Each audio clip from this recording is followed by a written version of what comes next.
it's been 34 years since your father was gunned down at the Manila International Airport.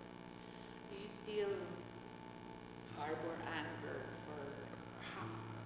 or any kind of emotion towards those who perpetrated it? Well, not just to those who perpetrated it, but also to those who were part of it by ordering it, by covering up for it, etc. Before he left Boston, he was warned by Senator Maceda, that you should be worried if it is only enlisted men who pick you up from the plane. And lo and behold, the three who went up, they passed him. Somebody was tapped another one. Or they were all in khakis. Then they went back. Then when he was my dad lost, I guess, the smile was something indicative of acceptance of fate.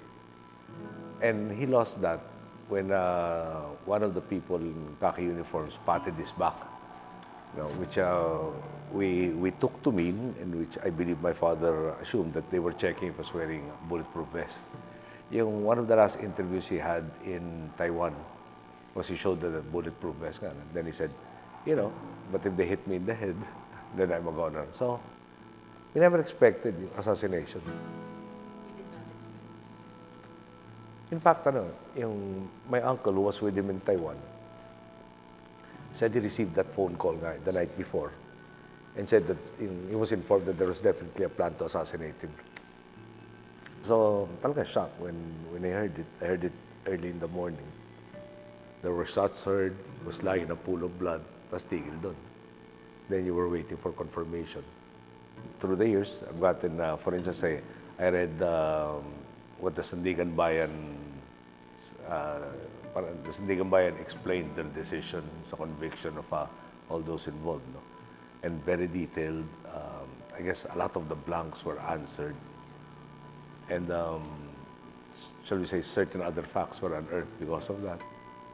We live in an imperfect world, and the imperfect justice rendered unto him was even made even less perfect when they were all given pardons.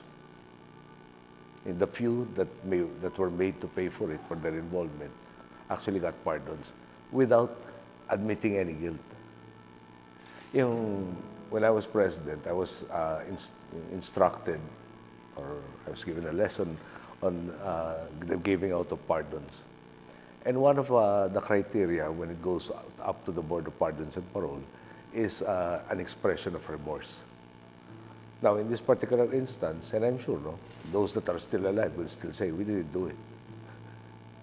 Regardless of all the facts and all the reviews that have been done. Don't forget that it went to the Supreme Court, I think, if I'm not mistaken, twice for review. And in neither instance was any discrepancy noted in the process of the conviction of all of these people. So, one of the lessons I've learned through the years is you cannot act on anger. Any decision made in anger is bound to be wrong. But I guess I rechannel it to try to seek justice in this world, or a better justice in this world. Of course, I try to keep up to date on all of the sensational cases that were happened under my watch, and some even before that. And shall we say, there are a lot of instances where we do not agree with the current decisions that have happened. Sir, on Monday,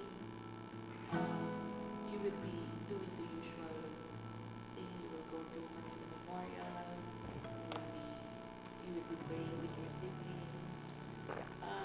During times like that, what fond memories of your parents still gives you the pinch in your heart? Any recollection? Well, there's so many things, Didi, I think, experienced my mom's cooking. One time in particular, she was cooking her spaghetti and meatballs. I guess that was Saturday. I was talking to her. So I can't say I was helping her out. Not one of my skills. But she was making the sauce. Then when she was done, she left it on the range to let it cool down before putting it in the fridge to serve on Sundays family lunch. So when she was finished, I said, "Ma'am, pwede na ba to?" And she said, "Oh, hintay mo yung mga kapatid mo." So, sabi ko, bali, wala palang privilege yung kaisa-isa mong kasama dito. Dati ka naman para a lot of the memories also, especially bago martial law. We were having a conversation, don't remember which is, that was within the last 2-3 weeks. That was the ritual. Sunday, we all go to mass together, importante together. And my dad had this thing about, let's go. Magsakay sa kotse, let's go. At para pag nagsalita siya, let's go, hindi ka ready, sorry ka. So, Iwan ka. hindi ka iwan. Magbihis ka sa kotse. Dahil alaking kasalanan yung hindi ka kasama. Yung hindi kayo together. Maski magsimba ka at a later time, pagbalik mo, may sermon mahaba-haba. Iba pa rin yung nagsisimba together. Together, okay. Tapos may lunch. Naalala namin lahat ng Chinatown. There were two, Pansiteria Siki and Pansiteria China. Tapos we'll watch a movie. Parang hindi normal yung, hindi naman every time may movie. Tapos ako tawa-tawa doon. I like the food, I like the movie. Sir, you're given the chance to talk to your father today. What do you do? I have a little difficulty there, no? Dahil parang hindi naman nagkulay yung mga magulang kung to encourage eh. Baka may negative encouragement. Like my dad, I think I went home now, proud eh. Grade school. Dad, top 3 ako. Uy, good. Kailangan magna-number 1. Hindi mo na ako sure kung may good eh. Sure ako may prize. Pero naalala ko doon yung, kailangan magna-number 1.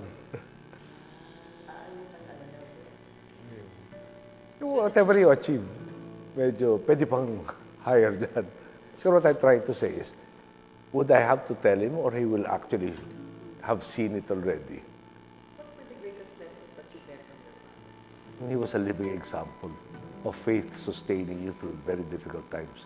I was asking him, how do you get the message through if you have no access, no, through media or through any other means, where when you can't even go to each barangay, di ba, dahil illegal assembly.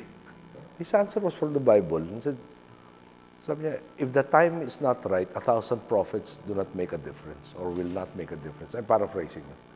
And however, if the time is right, perhaps not even one is needed. And when you're a teenager and you listen to that, sabi ko parang, pwede kaya yun? Kind of hard to imagine how it will happen. For that matter, no, if somebody were to have predicted EDSA, no, this martial law will end in a peaceful revolution, wherein tanks, arms, etc. are present, but nobody will engage in hostilities. And EDSA was almost like that. Very, very few incidents. Why do you have to want to throw your whole fate into Marcos's hands, who never did us anything good? Can we not enter through the back door?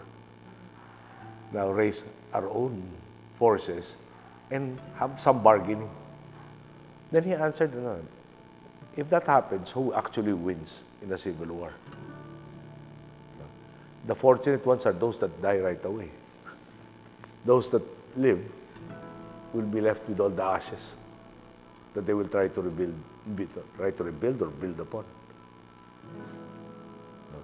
And he said, I'm hoping if I go home, Marcos will be just curious enough to want to see me and say, why did you go home? And in that time that I'm allotted, perhaps, we can, or I can convince him to help us get back from the abyss. And I guess that's where the anger comes from. He was never given that chance. Sa amin kasi, Dad was the patriarch. Siya yung boss. So, lahat kami alalay. But you never were made to feel na follow me or else.